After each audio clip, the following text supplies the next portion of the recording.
Welcome to Adventures with Captain Ray Kelly. This is primarily a drone show. We'll be sharing adventures from all over the world. We hope to have interesting guests every week, and we're glad that you tuned in tonight. We'll be flying different drones in different locations. We encourage viewer participation in the chat. If you have a question, don't be afraid to ask. Every week, we'll have another interesting guest. So sit back, relax, and enjoy the show. We'll be sharing various adventures by our guests as well as myself. And thank you for joining us tonight.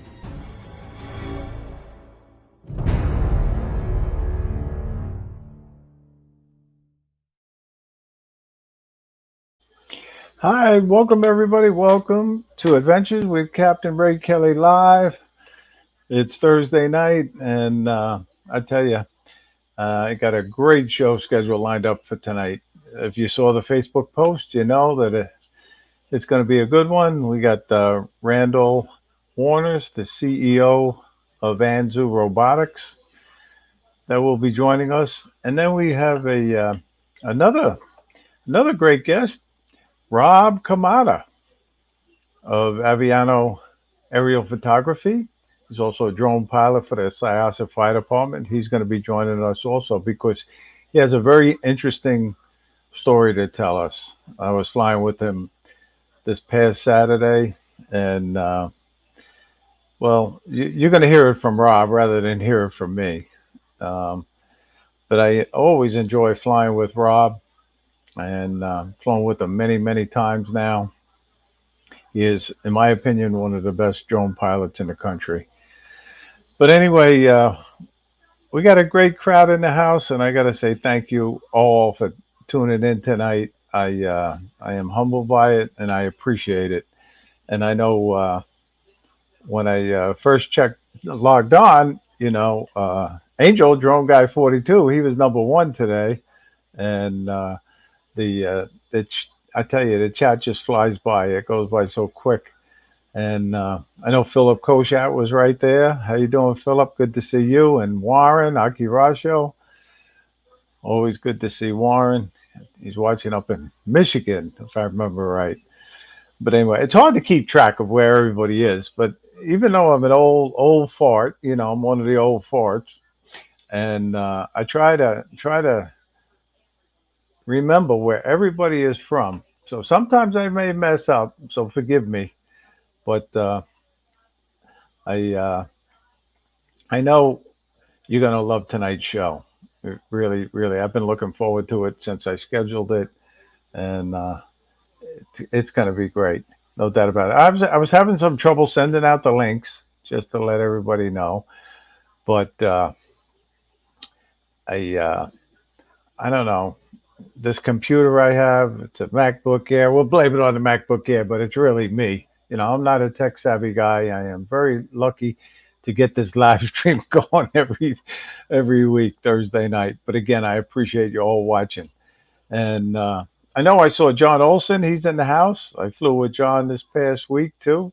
On Monday, we went to a park called Patriots Preserve right here on Long Island in Shirley, and we got a nice flight in over the lake there, and we had a good time.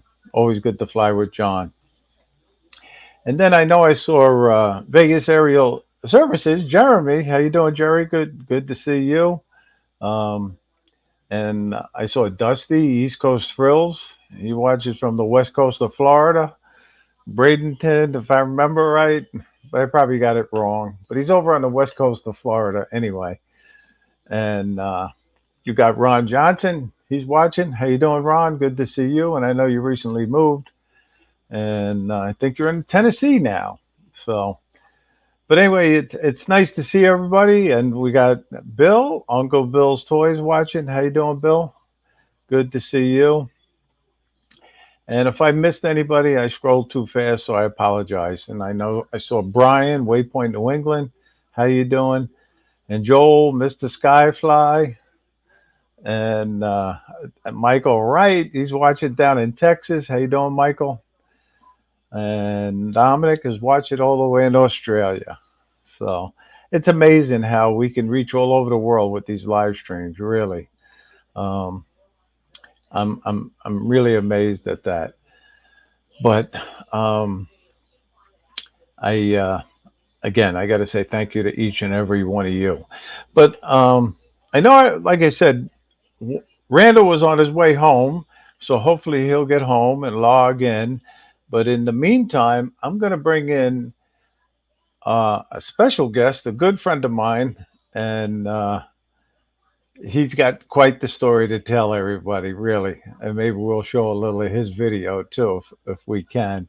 But I want everybody to give a warm welcome to Rob Camarda. And there's Rob. How you doing? Welcome, Rob. What's up? Can you hear me now? Yeah, yeah, we got audio, good Okay. audio. So we got it. We got it working. I had to grab my kids and have them run over and set everything back up again. Oh, We okay. lost Now the internet. We lost the internet for a little bit, so it took a moment. you you sound good. You look good. You know. Uh, How are you Not doing? important. How are you doing though? Yeah, I'm fine. It hurts, but I'm fine. All right. Um, I do sort of you want to prefaced start it that telling the story a I little bit? flew with you and we had a great flight. You know, Rob met me at the Gene Garrett Port at in Port Jefferson Harbor here on Long Island, and it was his first time being there. And I did it. You know how I do my little intros in the beginning, and Rob says, "Oh, it's a beautiful place, and this is going to be fun." And um, we both sent our drones up because the Port Jefferson ferry was leaving to head towards Connecticut, and we were getting great shots of the ferry. And I'm going to turn it over to Rob at this point. So. Should I start it over to like the 1 minute video first and let that explain the story, or Yeah, a well, little bit, it's up or to you. You want to keep a little let suspense going or tell it, whatever you want to do. no, let everybody learn. Share screen. Let me figure this out. Let's see. But I tell you, Rob, Uh, I know you really enjoyed Port Jefferson Harbor. I don't. Can you see that? What's on this? No, not yet. I don't No, know. All right. Window. There we go. there it is. I think it's popping up. Yeah. Yeah, there it is. So I'm going to bring it in, Uh, and you can narrate over it. I'll let this narrate itself because pretty much talk through it. But well, literally right at this point, my drone already went into ADI mode, even though I didn't communicate that. Hmm. I don't know where the audio is, Rob. So I can't see it Okay. on All here. right. Maybe it's on your end. I can hear it on my end. I don't know if you can hear it there, but so right here, I just said that my drone went into ADI mode, and I'm Yep. flying it manually. And that Which was sort of again, shocking.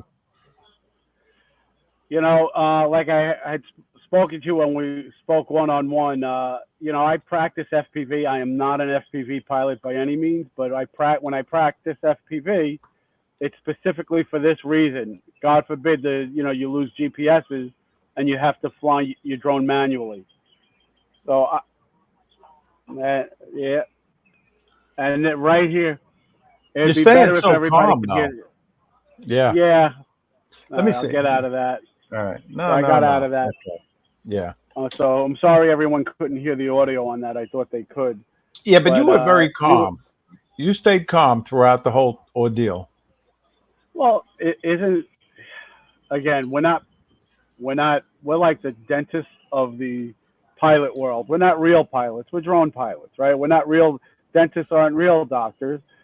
They're dentists, right? So you know everything that they teach you in the classes you take, and even in firematic, and you're a retired police officer, is keep your head, think the problem through. You have plenty of time to lose control after. after the incident, right? So, Yeah. but while you're in the middle of something, keep control and keep working the problem until you can't work the problem anymore. And that's kind of the way I functioned in that moment. Even though I was flying in ATTI mode, and it was flying, I kept it level, flying back perfect. I got it back what I thought completely over land. I started, as you know, I saw the rooftop of the local hotel. I saw the HVAC units on top, and that's when the signal dropped Hmm. completely, and then I lost the drone. I know. So And yeah, when I heard those words, but look, Alan had a problem over in Ireland too. He was yeah. flying in Sligo, and Uh, wow, he got it back though. He got his back. yeah, So a few people have reached out to me privately and said they've run into similar issues where it's switched over to ATTI mode. But like I've also told you privately, and just to share with everybody, let everyone learn from my mistakes. hey, cool cat, I, how I you kind of doing? put I kind of put some of this blame on myself because the last time I flew that drone was at the South Florida drone meetup. And what didn't I do when I before I flew it in New York? I didn't recalibrate the drone. I didn't do it. You never know. That may Yeah. have something to do with it. But again, it's just so coincidental. You did an update the night before, correct? Uh, correct, but I don't think it was. I don't think it was a firmware update. I think it was just a Okay. geofencing update. So I don't think it was a firmware update because the update literally took 35 seconds. So when it's a firmware update, it's a lot longer. Yeah, right, right. Okay. We got Al, South Florida Drone Flies in the chat. How you doing, Al? Al, the reason I bring that up is Al had an issue right after he did an update one time on his Air 2S, and the update caused the Air 2S to be bricked. He couldn't fly it again, but DJI sent him a new one when he Uh, so. But anyway, so I, I I emailed the DJI. uh-huh. I haven't gotten a response back. So I emailed them yesterday morning. They haven't even replied yet. So we'll see what happens. I don't know Yeah, what DJI is going to do. Like I told you before, I might as well let everybody. I'm covered both. I have business insurance, so my business policy covers it as well as my personal homeowner's policy. So it's covered. Do I want to right. file a claim? I'd rather DJI just send me a new drone, but I don't think they will. I just don't see that happening. Well, I have to say, when I was flying and you had said that you finally lost the drone, you thought it was in the water. I flew back and I searched all the rooftops as best I could with my drone, my Mavic 3, which I have, right here. And you were watching the screen also. We searched it pretty good with this drone, and we didn't Yes. see your drone on any of the rooftops. But we even, you and I went into the hotel. You want to say what happened when we went into the hotel? Yeah, and before I do that, I see Bob Casey kind of asked a question about RTH. I did hit the RTH button; it didn't respond to it at all. So that to answer that question, so return to home did not work in that instance. Why? Again, I don't know. I wish it would have. It would have made my day a lot easier. Yes. Now getting back to that story, so we met two lovely ladies at the desk that laughed at me when I asked them not to laugh and began to tell them the story. Uh, Yep. Yep. but they were great. They called the maintenance manager, and they gave us access up to the. They let us on the roof, which I was Right. shocked.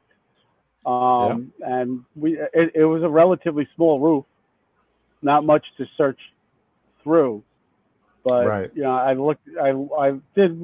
I mean, we spent a good 2 minutes, 3 minutes up there. We looked pretty quick. Didn't see it anywhere. But that drone could have come down in the water, which is what I Right. suspect, because the Yeah. water was there was a small little So inlet close. there. So close. Yeah. If it came down into the bushes that were all around there, also, I think the battery would have stayed intact, and we would have been able to use the find your drone Find my drone. feature. Yep. Hmm. Yeah. I So I know. tried I know. that as well, and that didn't work. So I'm hearing through the grapevine that you don't want to fly with me no more, though. Uh, you know about those grapevines? They're horrible. They never work right. But Yeah. I may try to meet you and another gentleman next Thursday. I don't think I'll make it. Um, I just Yep. don't think I'll be able to get there for sunrise, but I'll try. Right. Right. Well, nothing's definite yet. It's a tentative plan. So, um, but we sure would love to have you there. That's for sure. So, have you I'll at least flown your make breakfast. Autel? I know you got an Autel as a backup, correct? Yeah, correct. So I've been flying the Autel without the thermal imaging camera just because I haven't flown that in well over a year. So I charged her up, calibrated the compass, and started playing around with it just to get familiar with the control and the features on the drone. It has a lot of Right. similar features as the Mavic 3. There's just a different way to get to those features. Right. So it Well, has you the showed me that hyperlapse. drone. Yeah. You actually let me fly it one time in Huntington Bay, you know, Yes. and that was cool. It was Yeah. an experience for me. I had never flown an Autel drone. It, it's a tank compared to the Mavic. The DJI drones are just Hey, Michael smooth. Belshi. Michael Belshie's in the house. How you doing? Well, you had said that. You had said it doesn't handle like a DJI drone, and I found it And I too. The sticks did not respond the same. yeah, I've tweaked the settings on the Autel as best as I can to make it comfortable for me. And it's pretty close, but it's not the same. But then Autel also has this nice little feature that I haven't played with yet, where if I forgot what the feature is called. I think it's Steadicam, where when you're Okay. flying the drone, um, and if you're flying forward or even sideways, and you're trying to get a more cinematic shot, when you stop the sticks, it doesn't just stop the drone immediately. The drone will actually just coast a little bit more and give you a Right. slow down effect. Right. So Right. I don't think that features on the DJI Mavic quite that way, but I have to play with that feature a little more. Yeah. Hey, we got Sean in the house. Mr. Crowley, how you doing? Yeah. No, it takes you a while to get reacclimated to the hotel, right? Yeah, yeah. So I'm gonna fly it a few more test flights. Today, this morning I flew the DJI Mavic 3 Enterprise that our department purchased last week. So I was getting familiar with that. How'd you Getting like it? familiar with How'd you like that drone? it flies just like the Mavic 3. The Cine, Right. flies just like my person. Exactly. It's the same drone, just different sensors. But it's got the RTK module on it. But obviously we're not going to use that. We don't have a use for the RTK feature. Okay. Yeah. Yeah. Well, Rob, there's a lot of new people in the chat right now. A lot of people, know your story, but for the new people that are in the chat, how did you become involved in drones? And then you became a Part 107. But I'd like you to also talk about how you got involved with flying a drone at the fire department. My first drone was a Zerotech drone. I think it was a Dobby made by Zerotech. Was a very small, fits in the palm of your hand camera drone. And I had put it up in my backyard, took a picture of my backyard, and then sent the picture and like a very rough sketch of where I wanted my deck and pool. And the architect was like, "How did you do this? How did you?" Because it's such a detailed picture. Um, and again, we edited it. It's a lot better than using Google Maps, which, believe it or not, the closest you get is about a half mile up, Yeah. right? If you zoomed all the way in, so it's a grainy picture. So this was clear as a bell. And he asked if I could do that for a few other projects that he had, Yeah. and he paid me for it. So this is before I needed you. At the time, it would have been a 333. Now it's Part 107 Okay. Hmm. license. So I realized immediately that, hey, this is a way to make some side, Hey, my John little Cubby's in the house. How you doing? side hustle. So that's why I, Yeah. earned a little extra money that way. And then as I got more and more projects, more and more involved, I found out, oh, you need a Part 107 license. And of course, COVID hit. So Yeah. or at least I had to wait a while before I can even take the test. So I took that time and studied and studied and studied. And if I could pass the test, and I know a lot of people say this, but I become, when I take any kind of test at all, I'm a 57-year-old man. I I feel like I'm in elementary school panicking, you know, Yep. taking a test, all the anxieties, everything comes back to me. If I could pass that test, and I did very well on the test. I know it was above a 90, but I don't remember the grade. But I thought I failed miserably. So as soon as I walked out, I said to the lady who takes the test and grades it, or looks at it on the computer, I think it was. And Okay. I said, can I schedule now for 2 weeks? Because you have to wait 2 weeks before you can take the test again. She goes, no, Yeah. wait, don't worry, let's see. And then she's like, what were you worried about? you know? And then she told me, I go, so, um, again, if I could pass, really anyone can pass. You have to apply yourself. There are things that are not that easy. Sectional charts are relatively easy. The hardest things that I had problems with was pressure and density altitude and Mm-hmm. METAR reports. The METAR reports were easy, but the extended METAR, it's called something else, but the extended forecast coded reports that you have to know, or TAF reports is what they were called. Um, that I had a little trouble with too. But I Interesting. muddled through it and I passed. I muddled through it and I passed. To talk about the fire department, I think it's And you 3.5 created Aviano aerial photography, aerial correct? photography. Yes, yes. Yeah. We're a Mm-hmm. licensed business. We follow the rules here. Um, it's the company exists of me, so I have a corporate meeting once a month with myself, and log it in my little corporate book that I had a meeting. Uh, uh, Okay.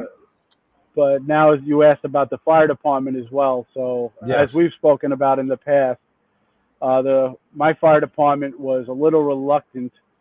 Well, let me back up the story. Right. So I'm a member of the Syosset Volunteer Fire Department here in my town in Syosset, Long Island. And there was a house fire across the street, literally across the street from my home. Yeah. At that point, I was out of service for an injury, but I had my Mavic 2 Pro at the time. So when the chief pulled up on scene, I'm like, Chief, I got a drone. Do you want me to put it up? And he was like, the chief was like, I don't even know what that is. But yeah, go Mm-hmm. ahead. He says, I Yeah. don't care.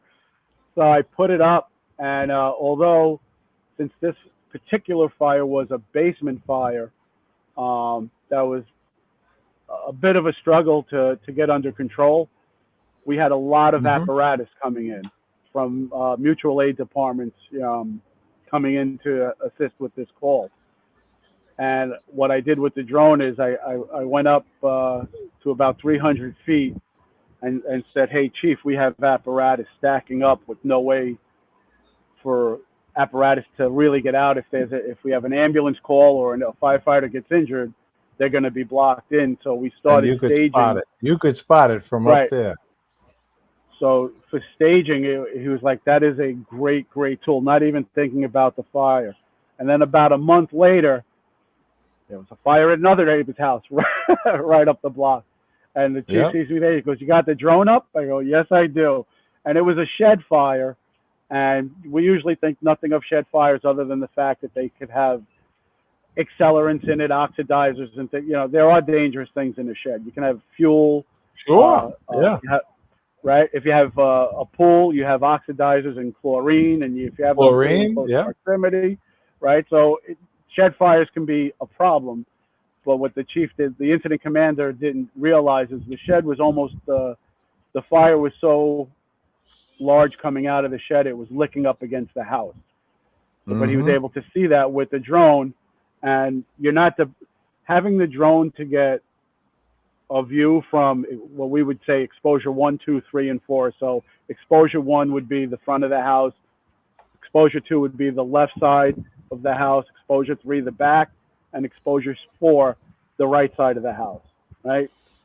You can give the incident commander a complete view, and he's not fully dependent on the officers to communicate what's going on. The officers still, or the truck crews and the outside vent crew, and they should still communicate, but it gives the chief, it's a lot easier to see it and not Yeah. have to paint a picture of somebody communicating it.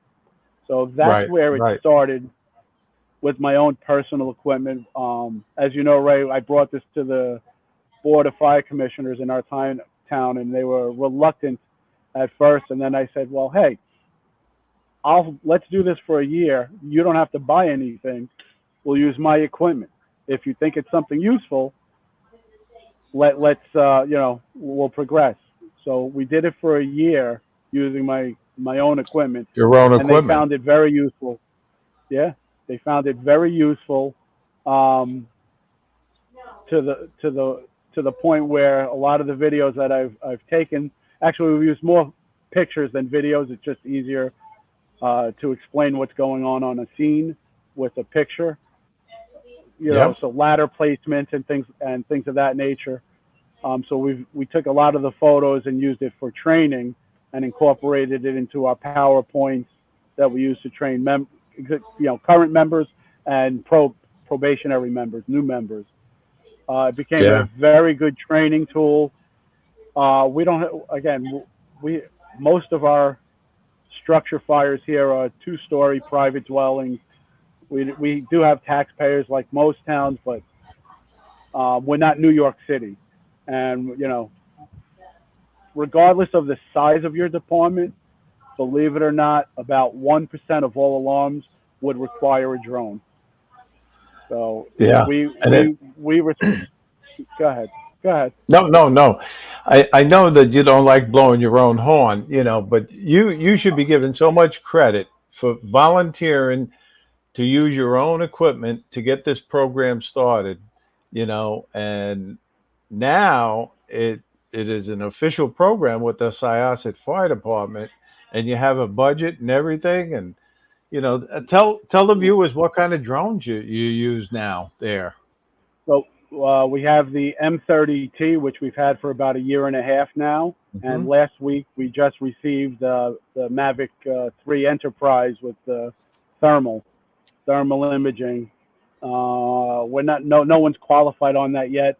We require a minimum of 5 hours flight time on each drone that comes in prior to being qualified and taking it out to a call. Um, but And now you think you about, train the other pilots too. You do a lot of training, right? well, up until 5 months ago, it was just 2 pilots, myself and another Part 107 pilot, Jack Lord. He handles the administration side of stuff. He deals with the commissioners now, and he and I write policies, but he mostly writes the policies and procedures, and I'll review them and see if I could tweak them or if they're good to go. Right. Uh, but he handles the administrative side of things, so I could just handle pilot training for the most part. So it's been working out really well.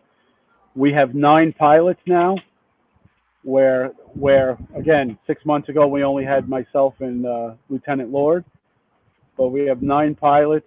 Of those 9 pilots, 3 are now qualified to respond to calls, and pretty soon our drone unit will be part of the Nassau County Mutual Aid program. So if there's calls in Nassau County, whether it's brush fires or missing persons or whatever, we will be in that loop to be mutual aided to those scenes, which that's the goal. That's our goal. It's really come a long way, and you got Yeah. to be given most of the credit, really. Nah. So No, I give the commissioners thank you, credit. thank you for your service, Rob. I thank the commissioners for allowing me to do something that I love and serve the community in a way that I love. So it's been great. Yeah, yeah. No, you were one of the first guys I reached out to once I found out that you live on Long Island, and I forget exactly where we went on our first flight now, but I remember. You which don't was remember our first date? You don't remember our was it the first date? Amazon? Did you invite me to fly at Amazon or where? No, The first time we flew together was in Rhode Island. you're right. You're right. We went up. You don't remember our first date? Now I do. Now I do. I said, "Are you going to go to the Rhode Island drone meetup with me?" Yeah.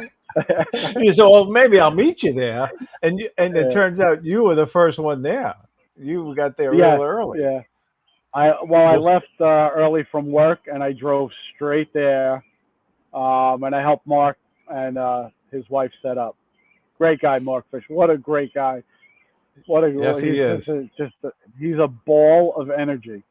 I totally agree. He's a character. Yeah. You know, Oh, he's just a he's the great guy. man, the Funny. myth, the legend. He's the hardest working man in the drone business. He is, and he does incredible videos and commercials. And I've learned so much talking to Mark. Really. Yeah, he's great at post production. He has a great way of envisioning what he's going to capture before he actually flies it, and then knows. So it makes his post production a lot easier. But he's great. Yeah, yeah. No, that was a great meetup, and I was hoping that he would do another one, but he's too busy now, Yeah. and Yeah, that's when okay you reach too. a certain level, well, all of us wish we could reach the Mark level. You know, we're not Yeah, there yet.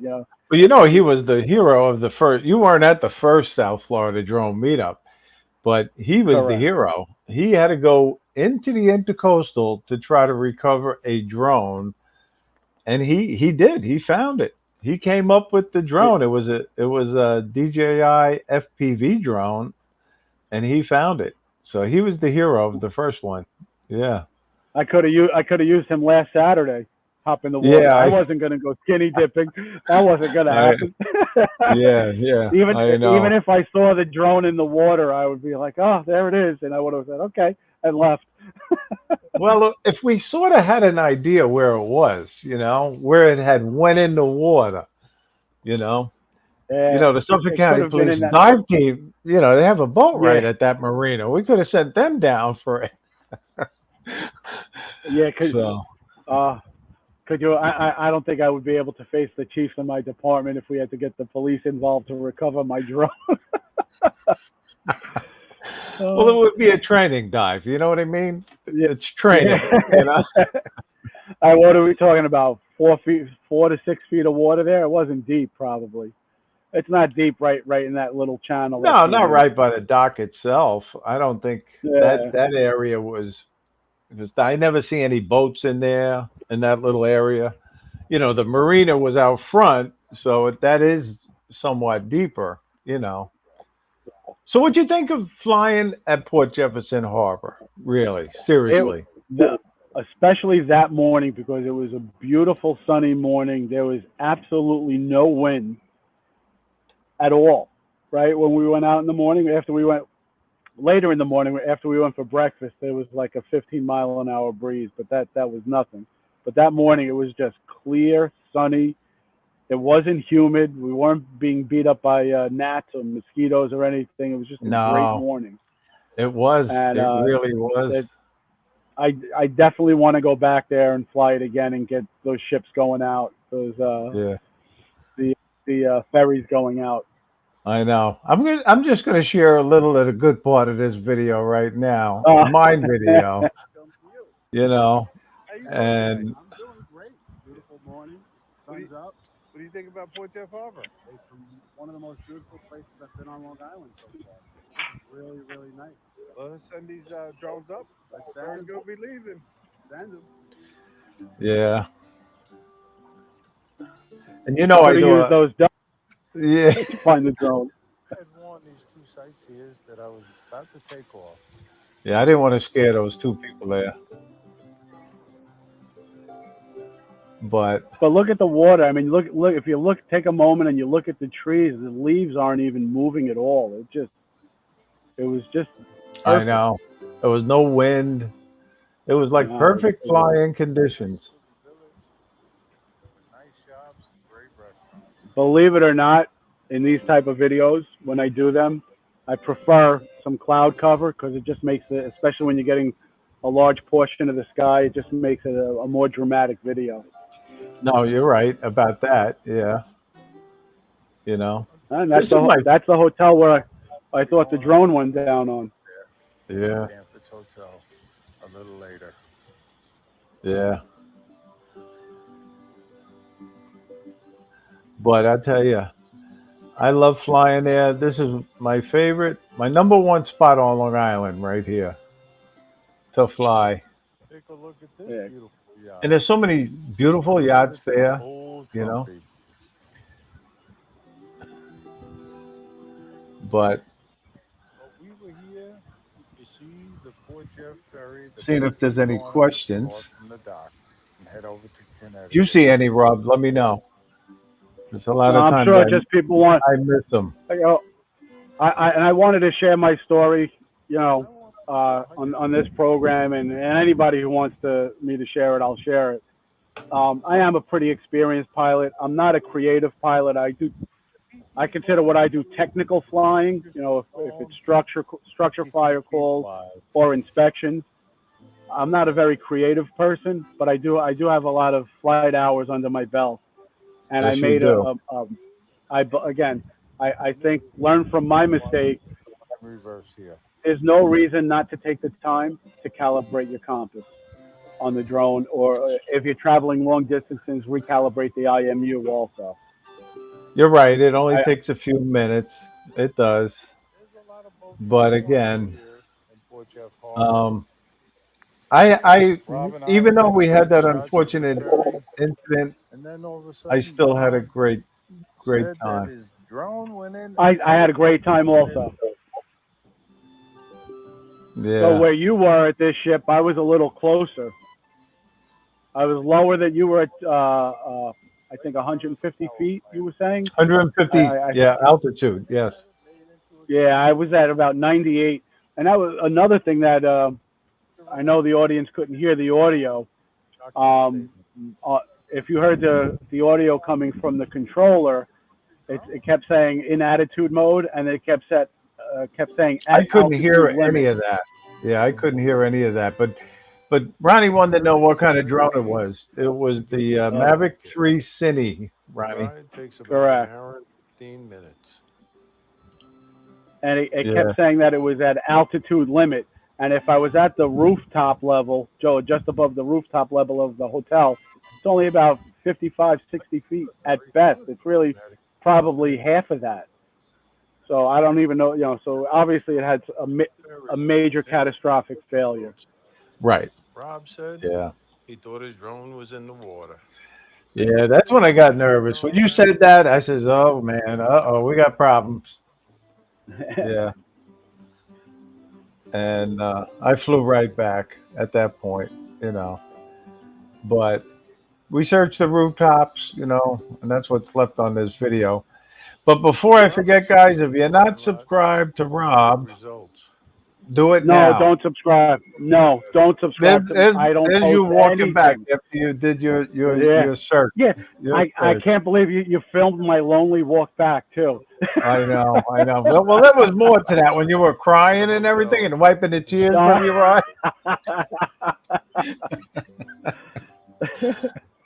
No, uh, you had such a good attitude about it. Really, you did. look, no property was damaged other than my own property. off on the Nobody was hurt. Right, there were engineer no injuries. to find Rob's It, drone. it's a good day. Right, it's a good day. Anything everybody can walk away from is a good day. By the hotel. Right, right. And I must But say, anyway, Rob handled the situation very, so very well. cool. Anyway, we had a good time, and we got something to talk Yes. about now. We'll Yeah. never forget. Some We'll never content. forget that day. No. No. Yeah. Hey, we But got tell Gary you at Brain what. Aerials. He's in the chat. How you Yeah, doing, Gary? And Jordy, I He's saw just Jordy lurking. too. Yeah. He's just lurking about. That's all. And we got a drone celebrity here, Alex Escardo. How you doing, He's great. Alex? I love his content. I love the pictures he posts. He puts up some beautiful pictures. He does. He does. And I've learned so much flying with him when I'm down in Florida too. And Yeah. he's the type of guy, and it pays to get to know people in the chat better because they will give you. They love sharing information with you. If you have a question, all you got to do is call them, and they'll be more than happy to help you. Don't you find that is the case, Rob? Everybody in this community. I've said it for a while now, and I might as well just say it again. The drone community kind of brought me back to reality. I don't watch news anymore. There's so, without getting into politics or anything else like that, there's so much things that could divide us all. To have something that could bring people from all walks of life together, rich, poor, black, white, brown, yellow, whatever, it doesn't matter. You just make your community tight and small, and it's who you're dealing with. The rest of the stuff that you can't control, don't worry about it. Don't worry about it. Yep, So you're right. it's You're absolutely right. this community has helped me out so much. I know. But And so I've known you quite a. Yeah, go ahead. if DJI doesn't, if I don't get another Mavic 3, this may be for sale. So let me know. Yeah, right, right. I know. It's still very, very sad. It's a sad story. It is. And we laugh about it and we'll learn from it. But hopefully DJI does the right thing. They got enough problems right now, but hopefully they do the right thing for you. If it was the drone's fault. Yeah, And yeah, thank we'll God you see. got insurance. That's the only other thing Well, I'll say. yeah, they're going to pay almost $7,000 to replace the drone, and I Yeah, could find those drones. I told you I started looking. I found them at just the drone only. You can buy them as little as $1,500. A Mavic Cine yeah. Pro, so it would be technically an upgrade from my current drone. You can find them for as low as 1,500. I found them on eBay and on Facebook Yeah, Marketplace. yeah. Prices have come down drastically. But I Yeah. guess now's a good time to talk about the South Florida drone meetup. Hopefully, you're coming back next year, Rob. I'm You know, planning. As long as I have spot 107, I'm guaranteed to yeah, go. 107. Yeah, you got it. Because he's not lurking. I don't think. Well, he might be. But, Barkley's one of the biggest lurkers there is. Yes, yes, Him and Chico. That monkey yes. Chico. But yeah, you're number 107. All right. But anyway, La- but Jen is number 108, just to let you know. So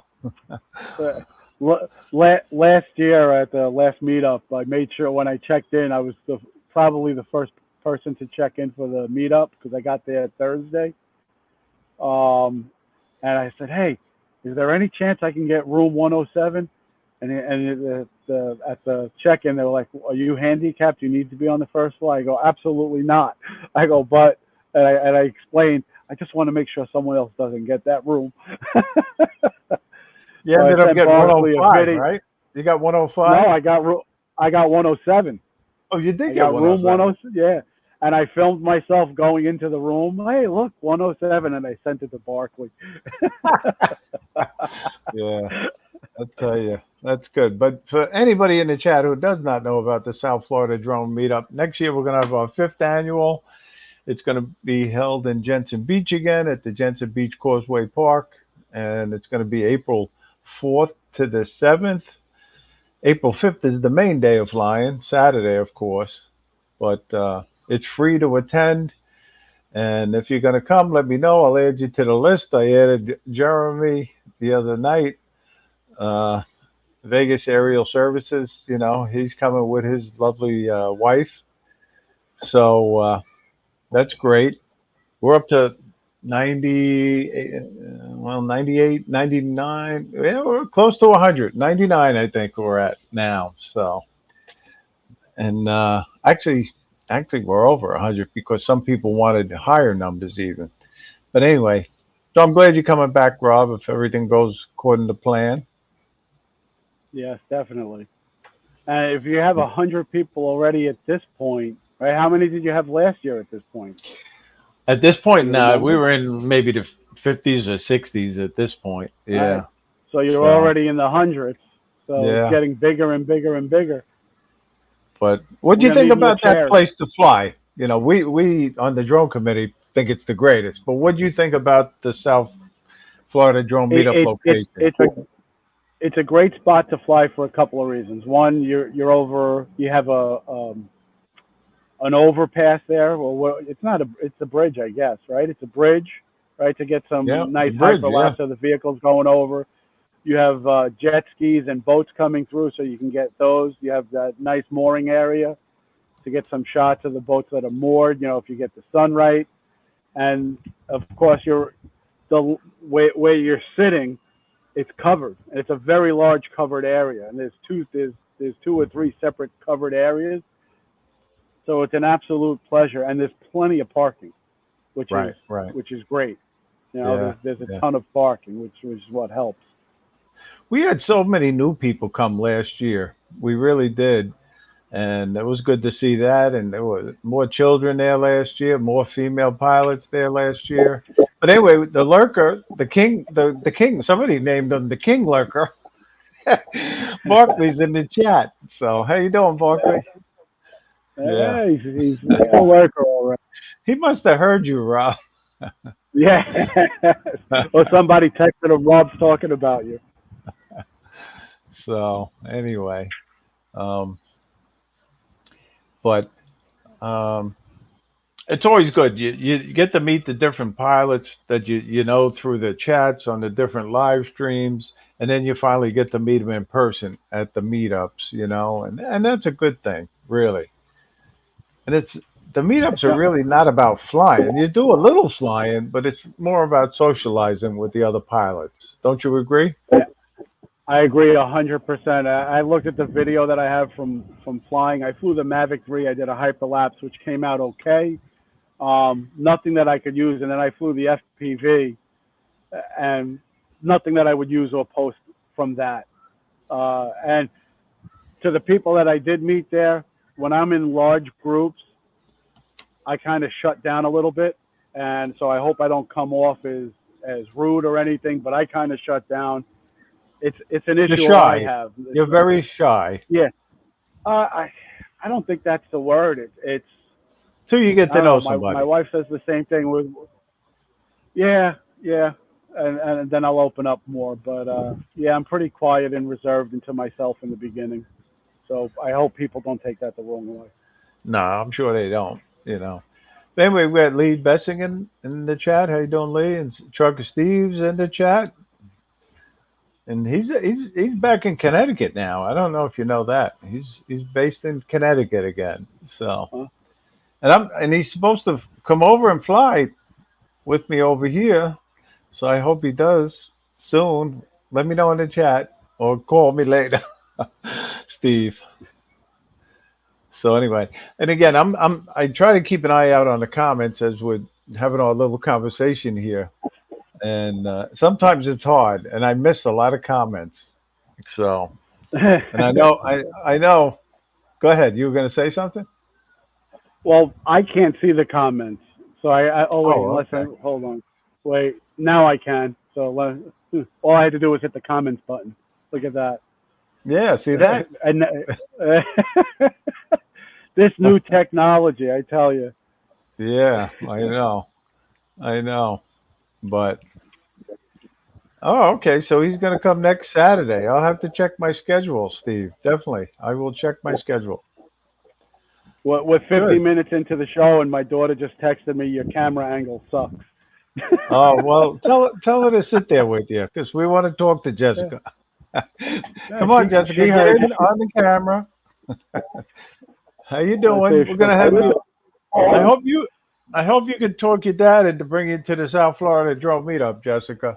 You'll have a good time. She's coming. She, She's coming. she's making. Yeah, she's coming. Oh, I don't know if she's gonna go there, but she's coming out. Oh, she's We're probably going to go trapping. to the beach. She's going to go to the Yeah, beach. here she's gonna sneak in now, sneak in behind me. Hey, Jess, how you doing? Yeah, she can't hear you I at know, all I because know. I'm listening to you on the headphones. Yeah. on my daughter's headphones. Well, I tell you, she is. You're very lucky to have a daughter like that. Because when I went to the open house, the fire prevention day, and when I walked in, you didn't tell me she was going to be there, and I had met her before I met you that day, Yeah, and it that's was right. I nice to forgot. see her work in the booth with you, and I just really appreciate things like that. So. I'm lucky. She's a good kid, and she's my visual observer whenever I go on fire calls with the drone. So she'll run. Yeah, She'll run to the call with me. She goes, let's go. yeah, Let's go. There's a call. yeah. Jeremy say we can hear her whisper. So now she likes flying drones, right? Not at all. Oh She no. won't touch it. Oh, but she's very The knowledgeable about them. Yeah, because she's picked up from me. A lot. If somebody mentions drone in my presence, I go on for hours, and my wife and kind of zones out or whatever, and my daughter listens and she picks up. She knows. She's good to give general information about how they work, how they're really stabilized by GPSs. Um, I know but she's good. everybody. Not. I really hope that she does come. I really do.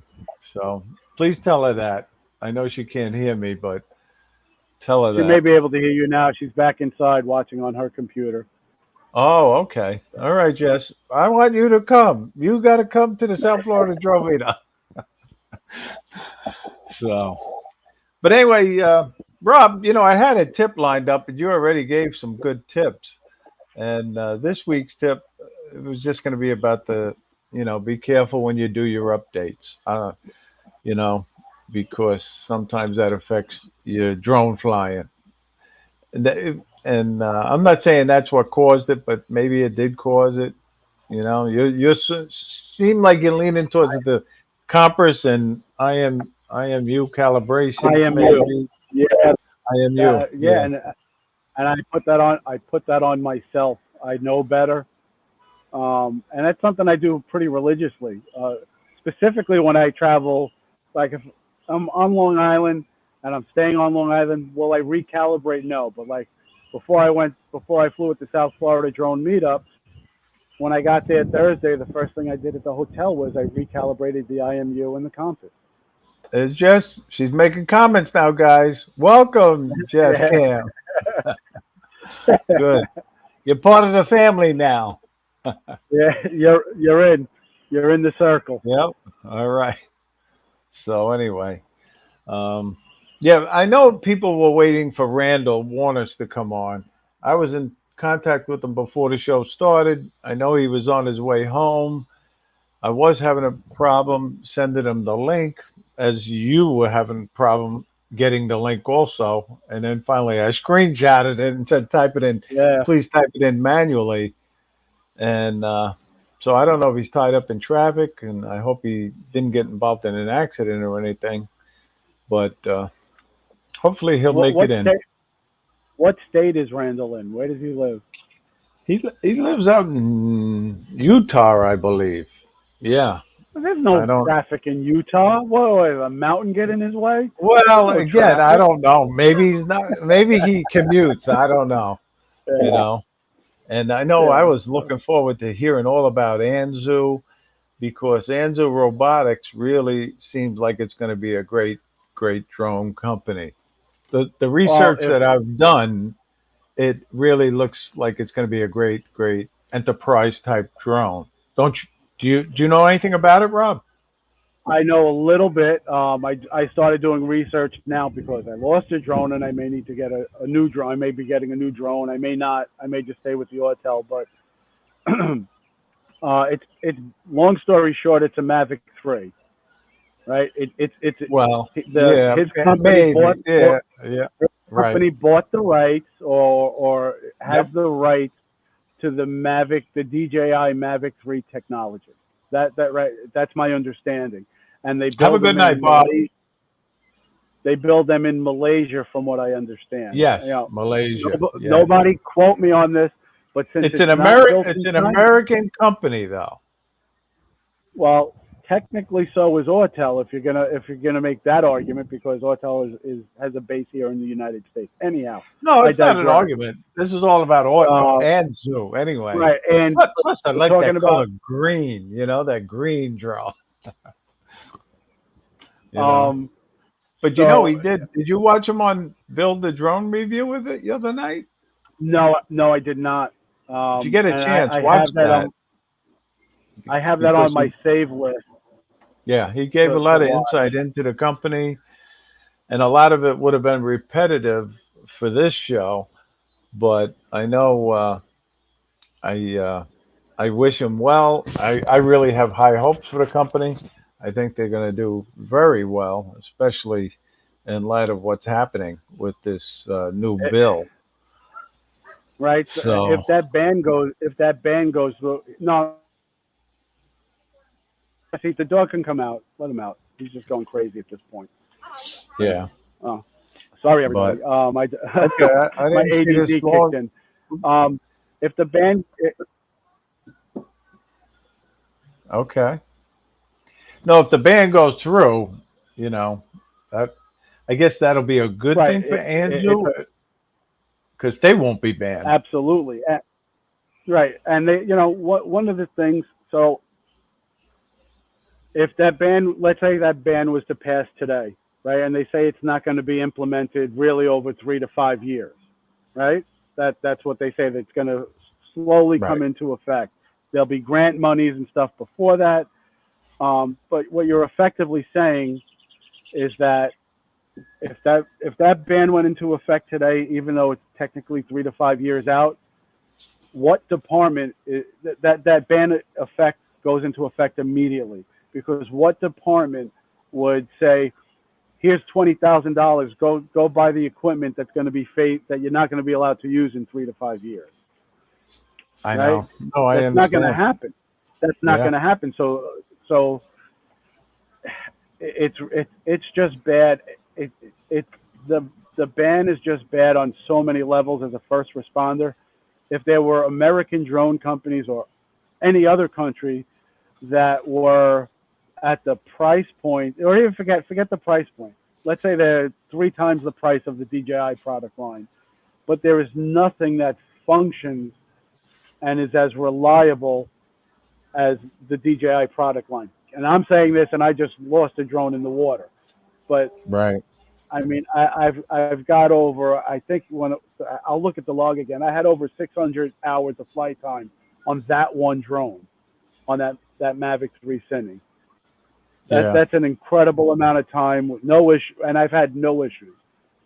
Unfortunately, this first issue cost me the drone, but yeah, but still, things happen. No doubt about it. It happens. It happened to many other pilots too. So, and again, I still don't think it's any fault of your own.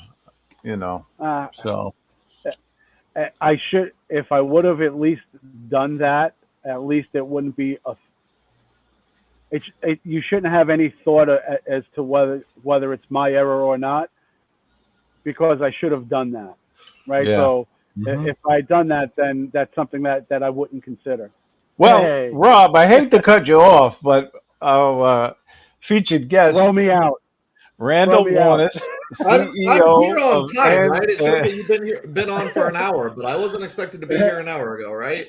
Well, thank you so much for showing up. Really, we started to talk about Anzu about 5 minutes ago. Okay, but I'm not late, is what I'm making sure of. Yeah, well, it's 7 p.m. Eastern time, but that's okay. I have it on my calendar for 6 p.m. Mountain, which maybe that got mixed up. It must have. But thank you for being in, and sorry about the issue with the link, but you made it, and that's what counts. Link was not the issue at all. It was me thinking that I was 1 minute early, not and 59 minutes late. So I apologize. Welcome. Randall, appreciate that. the last time we spoke, it was on the Fly for Fun show quite a few years ago. Yeah, You know, probably 3 years ago, almost to the day. right? I know. And you have a new venture now. I personally think it's going to be very successful. So congratulations on that. And Yeah, thank you. can you tell the viewers and Rob about Anzo Robotics? Yeah. So about 14, 15 months ago, we went down a road of how, in communication with DJI, how we could address some of the things that were happening, especially, well, it was basically the state by state legislation that has happened that has precluded DJI from being purchased by public safety entities using government funds, etc. Starting with your home state of Florida, and then has been spread in different variations to Oklahoma, Missouri, Tennessee, Mississippi, Arkansas, etc. And so, in those conversations, a couple months later, we basically landed on the idea that a company would be set up between myself and my business partners, who are all American citizens and business people in the drone space, and basically license DJI technology to manufacture some of their DJI enterprise drones. We manufacture them in Malaysia, so it gets rid of that country of origin concern. We source componentry from other places, but some of it is still in China because of how quickly we came to market. But we tried to, basically make it so that those people that say I can't buy DJI and I can't buy Chinese would have a pathway to purchase enterprise drones. But again, I keep emphasizing the original concept of this was just focus on enterprise to serve state or states or large companies that have some sort of posture that they couldn't purchase drones out of China. The current legislation that is now being sent to the Senate for vote changes a lot of our mentality of what we are and what we could be in serving the long-term needs of drone pilots in the United States. Because the consumer market, there was no thought that consumers would be banned from buying DJI. There would be no basis of that in our minds a year ago. And so that was never on the radar, and we just focused on those that would be or could be sensitive to the country of origin. But now it's a whole different ball game, and we're all waiting to see where that falls and what that looks like. Right, I know. It's very interesting to say the least. Yeah. And but I know you have two main drones, right? Correct. And Yeah. you want to tell us about them specifically? Yeah, so we have, like I said, a licensing agreement for DJI Enterprise products. We started with a variation of the Mavic 3 Enterprise and the Mavic 3 Thermal. Basically, again, manufacturing a drone for visual inspection and surveying and mapping on one side, and then the other with thermal, having the ability to do, serve firefighters, police departments, utility inspections, solar inspections, and things like that. And so, yeah, those came to market. We announced the company about a little over 9 weeks ago, and things have just gone crazy as far as the amount of demand, the amount of inquiries, and I that can will be imagine. expected to increase with how this legislation is pushing people towards looking for alternative solutions for their drone programs long term. And there's a question that you just popped up, which is, do we work with programs like DroneSense? So we do have a mobile SDK. Currently, it's being developed on by Drone Deploy for the purposes that we could open up more sophisticated photogrammetry applications. So Drone Deploy has a free app in which would allow you to basically put your zigzag patterns around a space and collect that data. And then they have like their paid version for more advanced processing, but they are in the process of doing that development. I would think that it would be somewhere around mid-July before that gets released. Once that's done, we're going to make sure that that process of working with our SDK was smooth, as well as that it doesn't create any new cybersecurity vulnerabilities using someone else's cloud, whatever that entails. Once that all gets checked out, then we'll open up that SDK to other developers. Companies like DroneSense and others have expressed their interest in hopping on this right away. So we figure we'll have an entire ecosystem in a very close amount of time. And to RJ's Ariel's question, 9 weeks ago, we launched this company. And at the time I said, there's no way we're making a consumer drone.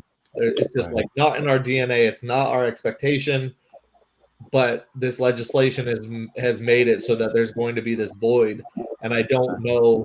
I know a few companies that make consumer grade drones that still are sourcing componentry out of China, but I don't know if they'll be able to fully, replace DJI in volume or in capabilities.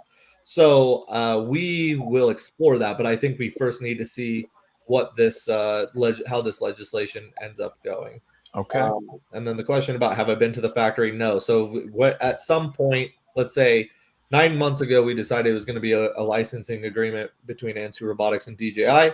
We used some contacts in country to help us locate contract manufacturers that could handle things like drones. The organization, the contract manufacturer we use, manufactures a lot of high-end electronics as well as has relationships in the automotive space. And so we basically found that contract manufacturer and then had to broker an introduction to DJI between these guys, because there's an arrangement between our contract manufacturer now and DJI so that they have the know-how of how to actually assemble these drones and do quality assurance on them, etc. So I have not needed to go to Malaysia, but if there's ever a reason for me to pop into that manufacturing facility, I'll do so. But we have our first production units off the lines and in customers' hands, and so far we haven't seen any issues. So everything is kind of going. Are you able to keep up with the demand so far? Yes and no. We have had thousands of inquiries on our website, but I think that a lot of folks are waiting on seeing where this legislation goes. The drones that we started with, the number of units that we had in my third-party logistics warehouse here in Utah, I forecasted that it would last us through August, September, but we literally had purchase orders for all of them within the first 4 weeks before we even started shipping. But the way that we're structured, we sell things through a reseller network. So there's still resellers that have them in their hands, but Anzu Robotics does not have. We have fewer drones than to suffice for all of that reseller demand. We have a lot of drones coming and being manufactured as we speak. We'll start seeing a large quantity of them over the next few weeks, and then we don't anticipate to have any supply issues for quite a while. Yeah, good. Yeah. No, and again, I really have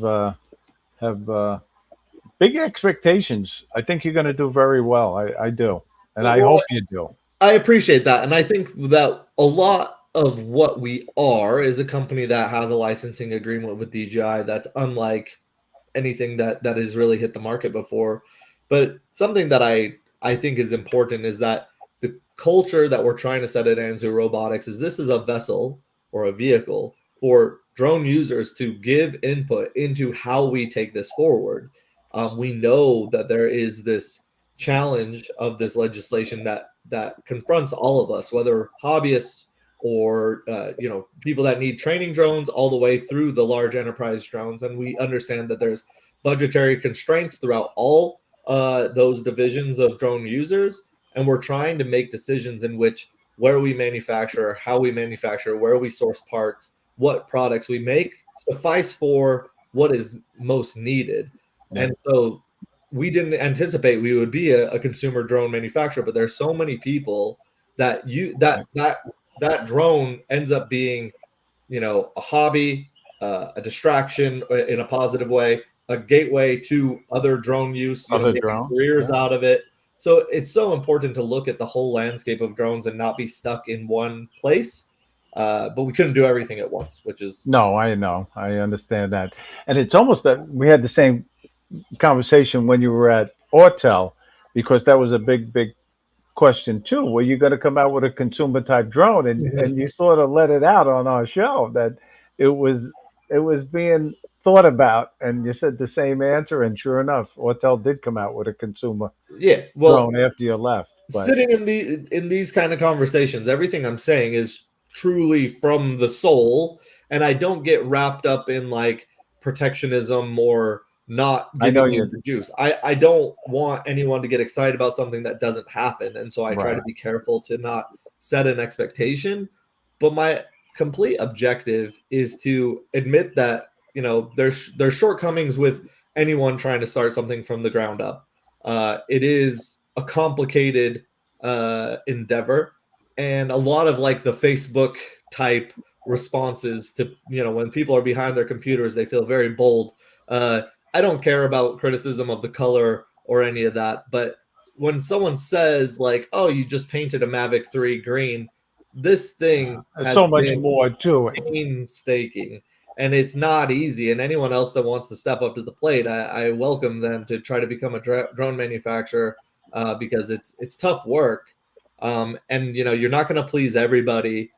But what I'm really trying to do, like I said, is allow the drone user base to give feedback on not necessarily like what we build to the spec, but what we move to and how we can best serve them, and be somebody that stands by what they say they're going to do. Which, you know, 10 years in this space, that's something I pride myself on. Right. Just You've been doing it a long time, Yeah. really. So my 10-year anniversary was 3 days ago. Yeah. So I've spent 3,564 days in the drone industry. I've spent 25 to 30,000 hours working on behalf of drone users. I've been at 6 manufacturers. I understand the game pretty well. And something that I've also mentioned recently in some of the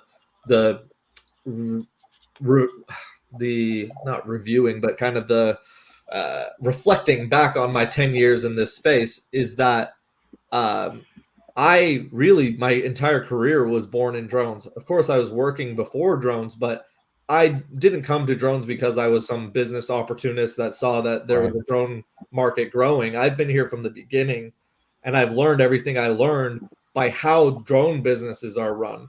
And I've probably still seen more drone businesses start and fail, or start and succeed, but start and fail than maybe anybody in the world. So I pay attention to those things, and I think I know how to navigate being a successful drone company. And I hope that, like you said, if we're successful, I hope it's because we made really good decisions on how to best serve drone Well, customers. you have a good team too, right? You have a good team working with you. So what my team looks like is interesting because it's a lot of contracted help. I have a contract manufacturer. I obviously have R&D that was done by DJI. That's through the licensing agreement. I have a third-party logistics warehouse. I have a dealer network for sales and marketing. You know, there's legal support. There's a marketing agency, but there's not a lot of Anzu Robotics employees. But that will change over time. We just really need to get drones out and start figuring out where we need to fill those gaps. We kind of figure where that's going to land is mostly going to be on support, technical support, but we have a solution for that now. But we just need to figure out where we scale. And again, this legislation is going to tell us whether we are a niche fix or a band-aid for certain organizations, or if we're like legitimately one of the most important options that are available to the drone space. To the question about moving manufacture to the United States, I mean, there's a possibility. There's always like down the line we could decide to do that, but that then incurs so much cost for everybody involved. And for those that are saying needs to be manufactured in the U.S. or I can't sell to you, like that's going to be DoD folks that we're not trying to sell to. Anyone that has that high level expectation, they probably have a high level of funds that they can supply, and so there's plenty of Right. manufacturers for them to work with if they can afford US made drones. But I don't think we will move manufacturing to the US unless it's absolutely necessary. And at this juncture, Malaysia is fine, and you know, if we have to make different decisions down the road, we'll do that. You know, one thing also about you, Randall, is I appreciate the fact that you are so humble and down to earth. I mean, you didn't know me from nobody when I reached out to you way back when, Yeah. and you're just open and upfront and honest, and I appreciate that. Well, I appreciate, you know, you sharing a platform with me of people that maybe I don't run into on a regular basis, and that people can get a sense of what I'm about and what I'm standing for, what I'm trying to do, because it really helps when you have allies that have spent even small amount of time understanding the story. That misinformation is not kicked around too much. That I'm not going to be in every conversation. Someone can either make a recommendation to look into what we're doing. It's so important, and it's me talking to you and being a part of this. It's not. I wouldn't say that I thought how self-serving. How can I make this as self-serving as possible? I like talking to people about the drone space. I like to think that I'm, woven into the fabric of it, and we're all kind of in it for the same reasons for the most part. But yeah, I mean, you sharing the people that come to you for advice, or know that who you've spent a lot of hand in hand time with, that I could even like glean that reputation or take that reputation you have and be able to speak to them about what I'm doing. It goes the other way, where I'm appreciative of you. Wow. Brian has a good question. How long did it take from you making the decision to start making these drones Yeah. to when you actually delivered your first drone? So How I long did did that take? the licensing agreement was probably decided, like that's what we were going to do about a year ago today. So again, 14 months ago is when we started the first conversation. It's probably 3 or 4 months of kicking around different ideas, landing on a licensing agreement, getting it drafted of what that language would look like. But it was probably 9 months from the time that we said, okay, licensing agreement is in place. What do we do now? To the time that we launched the company. And we received our production stock literally the day before we launched. So we received it April 16th, launched the company April 17th. And thinking about what we went through that whole cycle was finding a contract manufacturer, sourcing all the componentry, making sure we could build something, deciding on things like branding and name, and doing the entire software stack with a loft. So there was a lot that happened in a 9-month period of time. And so there's a lot of questions about like NDAA compliance, which is important in the state of Florida for public safety agencies. I know that. Yeah. For us to change out all of the necessary Chinese componentry to become NDAA compliant would have taken us another 9 months to a year before we would have come to market. So we figured that we would launch the company in April and suffice the people that could use our stuff today with that, the ones that have a pretty low bar of no Chinese, no DJI. And then we anticipate as we mature as a company, as we grow, that we'll have more time to make it so that we could cover things like NDAA compliance, as well as grow the amount of product, the product line that we have. Yeah, there's so much more involved that people have. Us drone pilots, especially recreational drone pilots, they have no idea what goes on into, having a manufacturing of drones. And I can only say it's a monumental task, and you've done it. You're there. Yeah. And so I'll just address something, and the Anzu Care thing. Thank you for the compliment, or at least agreeing that we went down the right road. I can tell you why we did that. First, I'll start with that, and then I'll say what I was going to say. Anzu Care is basically a year coverage that we give with every drone that's bought, so that if you have an accident, if damage happens incidentally that has nothing to do with a manufacturer defect, that you're covered. We made sure that we included that with everything, because we knew as a starting up company that we wouldn't have all the resources that a fully grown drone manufacturer does, where they have, a half dozen people answering phones, and we have an entire repair team and a team checking flight logs to determine whether it was a manufacturer defect or not. We wanted to take that kind of stress away from each of the users. So if someone does have an experience where they crash something, where something's damaged, that we tell them, send the drone to us, and basically we will swap the drone out for a new drone and send it back to them. And then it's a determination of whether it's on us, or there's a small deductible that is part of Anzu Care, but it's not going to be, you have this huge bill to get your drone fixed, even though you've only flown it a few times and something bad happened, which, inevitably happens to some percentage of drone pilots, whether experienced or not. So yeah, we include that kind of incidental or accidental coverage with every drone, so that we could give customers a better experience in flying. Right. That's a good question. Yeah. I don't remember. The color green is a thing that gets brought up all the time. Yeah. just before I came on here. And the name, but go ahead. I could talk about the name too, but Whatever you want to talk about. it's actually a perfect example, both the name and the color green. And if you go to the Anzu Robotics website, anzurobotics.com, and you go to our FAQ, I feel really proud of our FAQ because we actually answer frequently asked questions there, like why is it green or where did the name Anzu come from? Both are covered in the FAQ. But what people don't understand, and goes to that point where it's like being a manufacturer, there's so many things happening, especially getting to market in 9 months from the time of inception. Yeah. The color green was basically our contract manufacturer said, okay, we found a plastics maker that has the same composition as a DJI drone, basically. So the same ruggedness, the same quality. Here are the colors that you could choose from. And it wasn't like going into a Home Depot and you choose, which color swatch you want, and you can, which gray is better, and there you have 1,000 options. It was like red, yellow, black, gray, green, a few others, but it was like maybe 18 colors. So we just said, oh, this green looks all right. And seeing a green on your computer screen, you're like, okay, it's that green. And it looked like army green. You didn't see it on a product in the same way you don't see it painted on your wall until you bring it home and paint it on your wall. When the first samples came out to us, we were like, this isn't what I remember that green looking like. And we agree that it's weird. It's a very weird color green that Anzu Robotics color products are. But we had a decision to make, in which I think this is one that not many of your listeners or people in general would say. You have more than $1 million tied up in stock that has been manufactured and sent to you.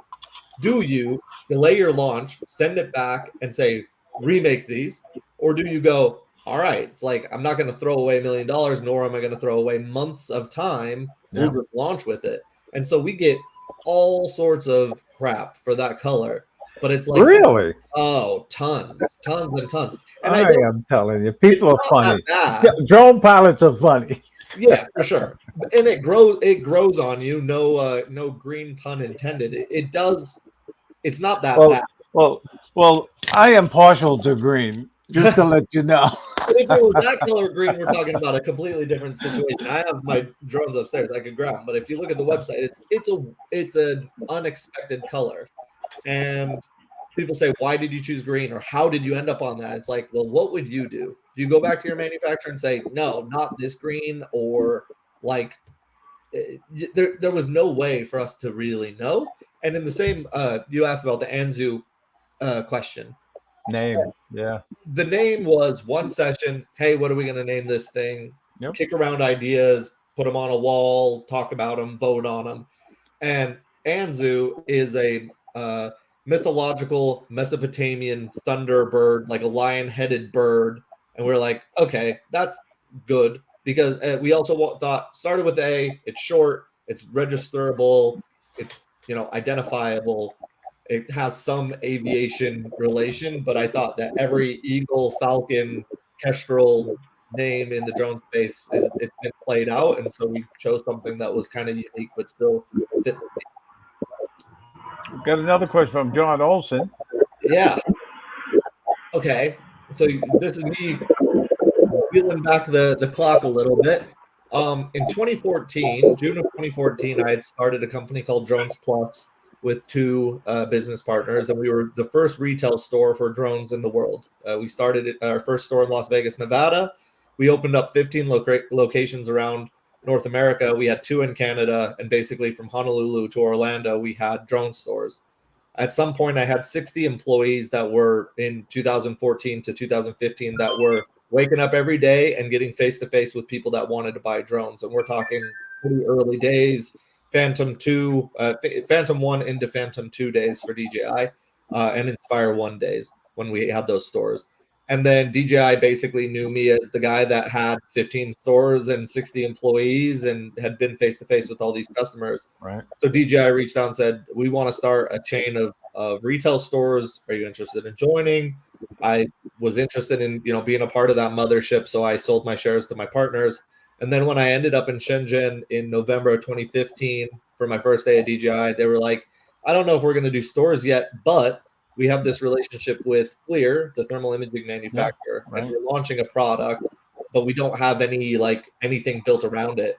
And so I started DJI Enterprise in November of 2015, and we launched it with the December of 15. So basically, how I ended up at DJI in the first place is, first of all, luck. Like, I happened to just be early on, and we took it in a direction that was successful. So DJI kind of knew who I was and what I was doing. But yeah, I think that they just knew me as the guy that had an experience within the drone space that literally no one else on the planet had. Well, you have so much drone experience, really. I mean, Yeah. years and years of it, really. So, Well, now I'm at years and years of it, and 6 manufacturers deep. I've seen a lot of stuff, but this new endeavor is like the culmination of all the good stuff that has happened in my career. I get to kind of run my own show. I get to put my own identity behind the company, which was the goal at Autel, but didn't necessarily pan out in the way that I thought it would. So I get another stab at being a leader within the drone space of a company that's doing meaningful work, but also, like I said, being a public facing figure where people can ask me questions directly. It's not a PR team. right. It's not, putting it to some minion low in the totem pole and making them kind of speak on behalf of the company. I say what I mean. I say it publicly. I let people judge me for who I am. And I'm grateful that I get to be in that position again in the drone space, because I really didn't know I'd be in this position again anytime soon, at least. Yeah. And you have a master distributors like Drone Nerds, correct? Correct. Yeah. So we work Yeah. with 2 master distributors, Drone Nerds and Exertis, that basically take. Sorry, I dropped my wedding ring. I play with my wedding ring while I talk, and if I don't grab it now, I'll look for Yeah. it forever later. Yeah, so we have 2 master distributors, and all the drones funnel through them to a reseller network, which then sells to end users. And we think it's important to have localized support. Drone dealers have really been the backbone of a lot that has happened in the drone space, and I think they're kind of undersung heroes in the drone space. So I was very passionate, and I thought it was necessary to work through the reseller network, but I didn't want to manage all the day-to-day relationships with all the resellers. So we have these 2 master distributors that deal with the logistics and tracking and all that stuff, so I can focus on other things. Right. Yeah. No, that's good. Well, Jody Drone Shots, he wants you to get a place up in Michigan. Sure. Wherever I need to go, you let me know. Yeah. But anyway, no, I find it, the whole concept, very, very interesting. I know, I just know in my heart it's going to be very successful. I Really. appreciate that. Yeah, there Are were you? many months in which it was a very lonely place to be at Anzu Robotics, because no one knew we existed. It was all kind of underground, and so there weren't a lot of people to get feedback from. And so it's nice now that we've launched to hear people kind of put their 2 cents in, whether positive of what we've Right. already done or negative. We still know we have very, very good technology. Like, the flight of our drones is the best in the world for its class of drones. I know that for a fact because I didn't make it. Somebody else did, and they put a heck of a lot of effort in making that drone fly really, really well. So it's nice going into all of this knowing the quality of the product. It's just putting the business stuff around it that is necessary, and we're trying to make the best decisions we can. Right. Here's another question. Will you be at Commercial UAV? I think it's in Vegas in September. Yeah, definitely. I think that I've missed one commercial UAV, and it was during the COVID years. But yeah, for sure, I'll be there for the entirety of the show. Yeah. And I know I gave you a personal invitation to come to the 5th annual South Florida Drone Meetup You in did. Jensen Beach, Florida. Yeah, So and it's always a temptation, and I can't say for sure yes or no, but I do want to remind you I have young children and a wife that has to take all that burden if I don't take them, and if I do take them, then we have 5-hour flights each way with 2 I kids, know. and I that is know. a heck of a lot to take on. So I it's like know. always complicated. I know. Believe me, I know. But I just wanted to know that you do have a personal invitation to come, and would love you Yeah. to join us. Well, we will get together sooner or later. It's just right now my my dance card is like, unless I actually have to do the dance, I try to stay home, take care of my kids, and be here to keep the business afloat. So I know we asked you this, when you were on the Fly for Fun show, but do you fly drones for fun also? I flew today. I was with John Oh, McBride yep. today.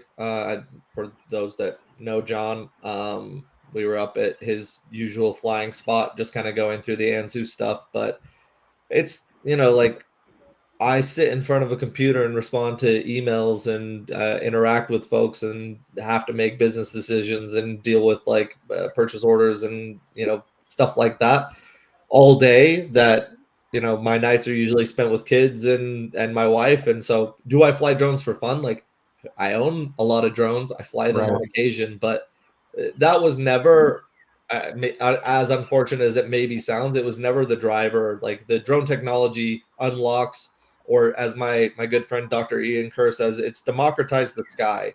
People could not get up unless they had a pilot's license and a bunch of money. And now the average person can get that perspective, whether it's capturing data for yourself, it's just getting a new perspective. It's a hobby, and it makes you kind of get out of your everyday world and kind of transport it into a new one. I believe in that, and that's what I kind of push for and stand by. But as far as like me as a drone user, like I like those. I like I like fun things. I have a cool go-kart and I have a cool RC car, and like I have drones, but it's just so hard to make time for hobbies these days for me. Yeah, yeah. We got a question from Mark also for you, and he wants to know if you're looking into making plans to cover the UK, Europe, and Australia markets if things hit the fan there Yeah. as well. Appreciate the question on that as well. So when we launched, we just figured that we didn't want to stretch ourselves too thin. We wanted to address the situation in the United States and Canada out the gate. But we've certainly had demand from different parts of the world, and I think that we're probably a few months away from international expansion, covering the obvious countries at first, that would have issues, and also English speaking makes it easy so that we don't need to do translations and things like Right. that. So I would say that within the next 3 or 4 months, and it could be sooner, but 3 or 4 months, we'll be looking, or we will be likely in other countries throughout the world, covering other regions. Yeah. Okay, we got another question from Michael Wright. How you doing? Can Yeah, Anzu Care be renewed for more than a year? no. So it's just for the first year. There isn't any additional. There isn't a variation of options with Anzu Care. It's just one flavor. If you go to our website, there's a tab. If you pull down the drop down with all about Anzu Care, and it goes through kind of like what the procedures are and what that all looks like. But it is just a 1 year program without renewal. Well, a lot of us have, State Farm insurance just in case. Yeah. And Rob, he just had an unfortunate incident. I don't know if you saw the beginning of the show, but he lost a DJI um, uh, Mavic Cine. 3 Cine. Yeah, Mavic 3 Cine. Yeah, and thank God he's got the State Farm insurance. Right. So, but and I highly recommend it to everybody. Really, it's not that expensive. It's affordable, and I've never had to use mine. Thank God. Knock on wood. Right. But I know there's few people in the chat have used theirs, and they have the money immediately and bought replacement drones with it. So Yeah. hopefully Rob has the same success. You're very quiet there, Well, Rob. I know you're listening and you don't want to interrupt, well, but I don't want to interrupt. What's funny, while you guys were talking, I looked up what an Anzu is. It's a green-headed looking creature. So it looks like the drone. Yeah. I didn't know it was green. I mean, that must have been like an artistic interpretation. Yeah.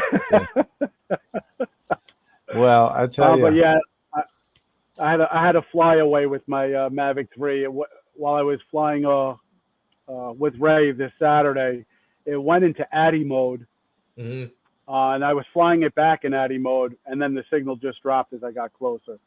So it went down in the water. Did you What are you gonna recover or do? no recovery? No No. recovery. No Uh, recovery. So I'm It may hoping I can. rem- I mean, it I don't know. may I don't know how remain to. it may remain a mystery.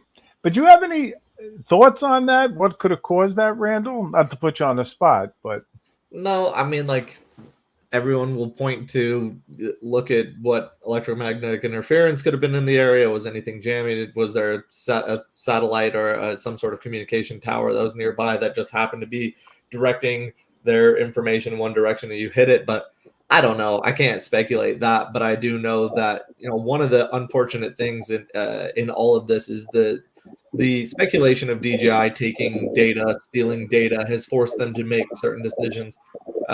People were really up in arms about DJI having access to flight logs via the air. Having if a flight log was transmitted to DJI servers. But if you think about why they would do that, you're standing with a controller in your hand, being like, "Oh shit, I just lost my investment in this drone."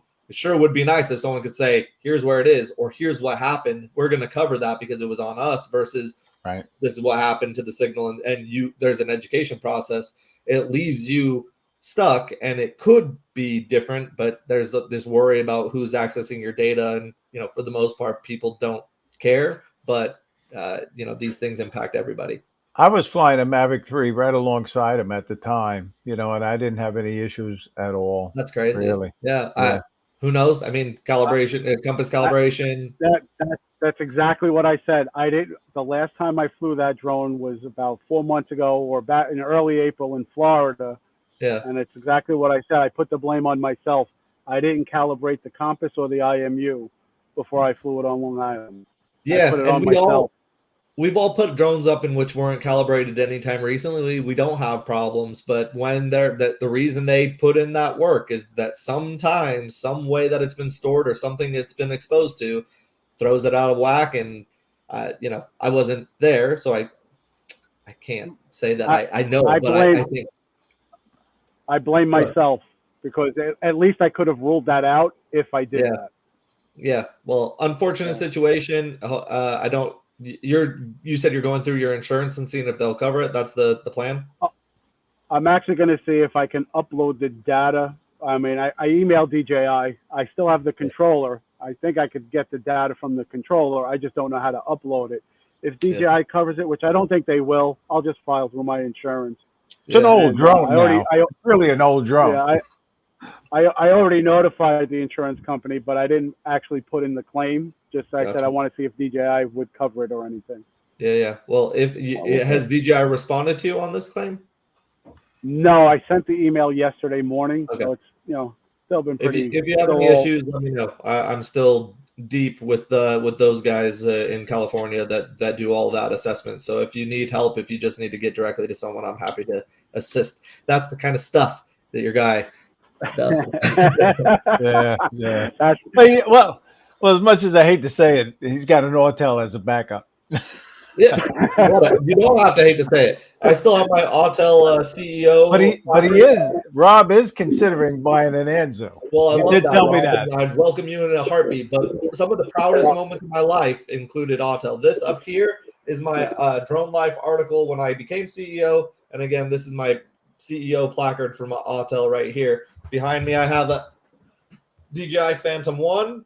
So all this stuff is all drone related too. So I don't have any problem with people flying anything. I think that you find what works for you, and there's plenty of flavors and plenty for everyone to kind of chip in to try to make it as specific an experience for drone pilots. I have no issue who's the one that you choose. The only thing that would hold me back right now from the Anzu is if I was going in that direction. Again, since you really only have the enterprise type drones, with my fire department, we are heavy users of DroneSense. I was the one that had asked that question. Yeah. We use it for tracking missions, training, and a whole host of other things. So we would really need to be able to use that third-party software. And once that became available, then that would make our decision a lot easier. Much understood, and I will tell you that I have been in deep conversations with DroneSense since the launch of Anzu. I was on a call with at least a dozen DroneSense employees walking them through everything that we're doing and how it might all work. It's just we have to get through this first layer of SDK development to make sure that we don't have 30 people developing on it at the same time with all these questions, and we're like, that becomes an entire challenge to respond to everyone developing at the same time. So we want to make sure we did everything to make it smooth for when there's a couple dozen working on it at the same time. So this first one's an important step for us. Well, I have to say, Randall, go ahead, Rob. No, well, I was going to say, if the ban goes through, even if it's a ban that takes 5 years to truly go into effect, what I was saying earlier is if the ban came through today, it's really in effect today, because what department is going to make an investment in a drone that will become obsolete in 3 to 5 years that you're not going to be allowed to use, where it would help your company a long way, right? That's the reality. I want to be clear that I don't want to be helped. I think that this ban is a joke. I think that this is not the way to have things happen. And yes, we are here to try to, be a safety net for people that are losing their ability to procure drones for whatever the reason that they fly them. But this is not me cheering on that bill so that I could have more customers. I'll have customers that already exist. That's why we know that there are state by state challenges for people procuring stuff, and that's who we're trying to address. But if this does come through, from my understanding, it won't be a 3 to 5 year rollout for this FCC ban. So if DJI wanted to put out a new product the day after this ban, they wouldn't be able to get FCC certification. Therefore, no new product in the United States. But yeah, it could be 3 to 5 years that they say you can wind down existing products or something like that. So you can keep flying what you have. But we feel like timing couldn't have been better for us to emerge.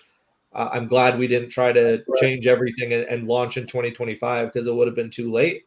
When you're talking about consumer grade drones or drones that are going to be, around the $1,000 range, either upwards or downwards a few $100s, we are seriously considering how we can do that.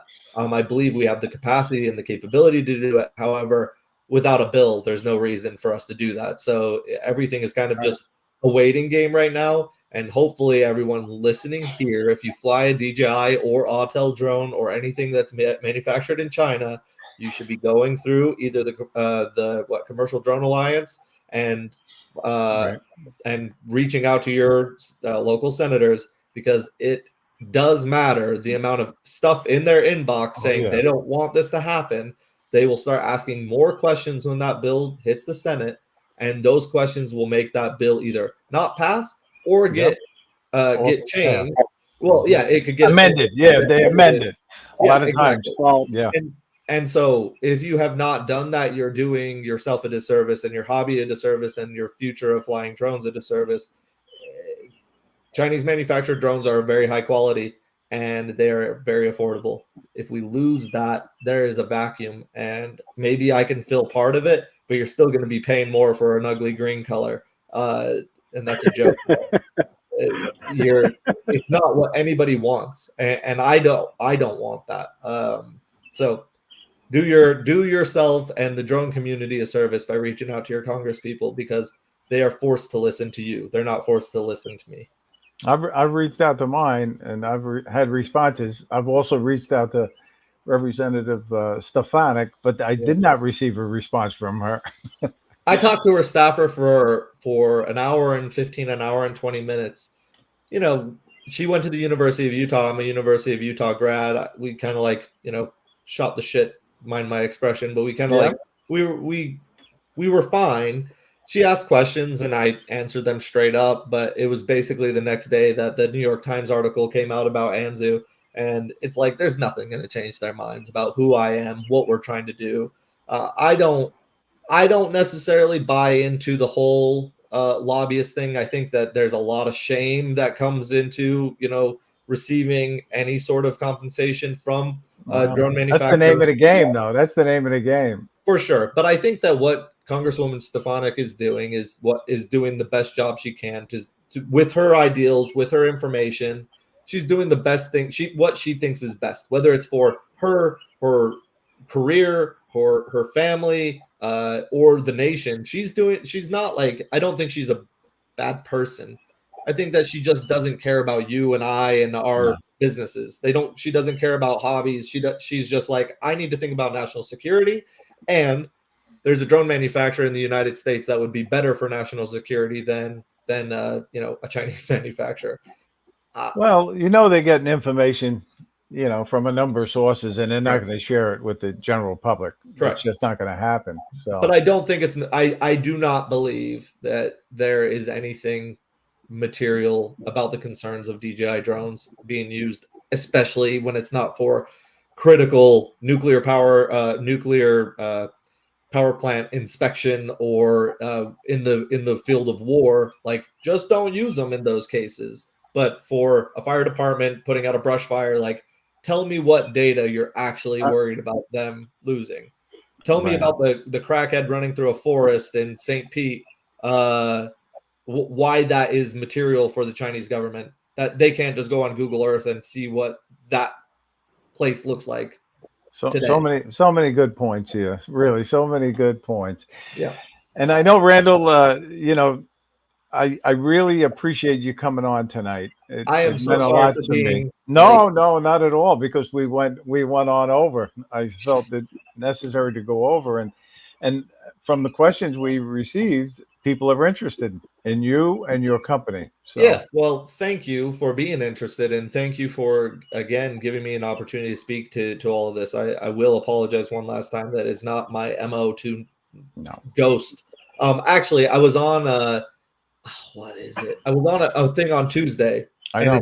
Bill the drone reviewer. Bill the drone reviewer on Tuesday, and his thing was at 8:00 Eastern. And I think that when Bill asked me, "Are you coming on tonight?" I was like, "Oh man, I'm sorry, I'm on another thing with Ray." I know. Yeah. He's like, "No, that's Thursday," and I was like, "So maybe that's why I got the time mixed up." Is like, I was like, "Okay, it's 8." No big deal. I am just so grateful that you did come on. Yeah. I know the people were waiting for you, and Rob was waiting for you also. Really. Well, I will make it. And I hope to meet you, by the way. I plan on maybe getting out to commercial UAV. So I hope come to Com UAV, or I'll be out in Florida. Next time I'm out in Southern Florida, I will make sure to reach out to you, whether it's during the time of your event or not, and we'll get together. All right. That sounds good. So thank you. And thank you, Rob, for being on. And thank you, everybody in the chat, for watching tonight. I truly appreciate it. But Randall, now is the time to say your closing thoughts. Maybe, tell the consumers all about your website and everything like that. Closing thoughts are, if you have any questions at all or feedback, my email is randall@anzurobotics.com. That's RANDALL @anzurobotics.com. I respond to literally every email that comes into my inbox. They are in very large numbers, and it is a tireless effort. But if you give me a little patience, you will get a response within a day or so, sometimes a minute later, but usually it's within a day. Give me your thoughts. If something's not clear, visit our website. Our FAQ is pretty robust. We also have blog posts that are not fluffy blog posts for SEO reasons. They talk about our licensing agreement. They talk about the penetration test we did to determine whether our data was being secure in the way that we said. There's all sorts of resources, but I think I am the guy that can point you in the right direction for any of it. And if you have complications with your DJI drones, as Rob is having, I'm happy to make introductions to people that can to fast track things like that. Leverage me. If you're looking for a job in the drone space and you want an introduction to a company, you tell me what you're looking to do. Like, that's what I want to be to the drone community, is keeping us all in our best, in the best place we can be, whether that's through their careers or just keeping their drones up in the air, not knowing how to best spend their money.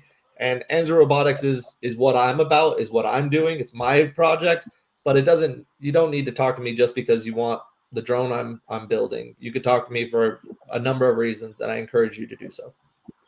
Very good. And Rob, what about you? You got some closing thoughts? I got nothing after that. That was a great closing.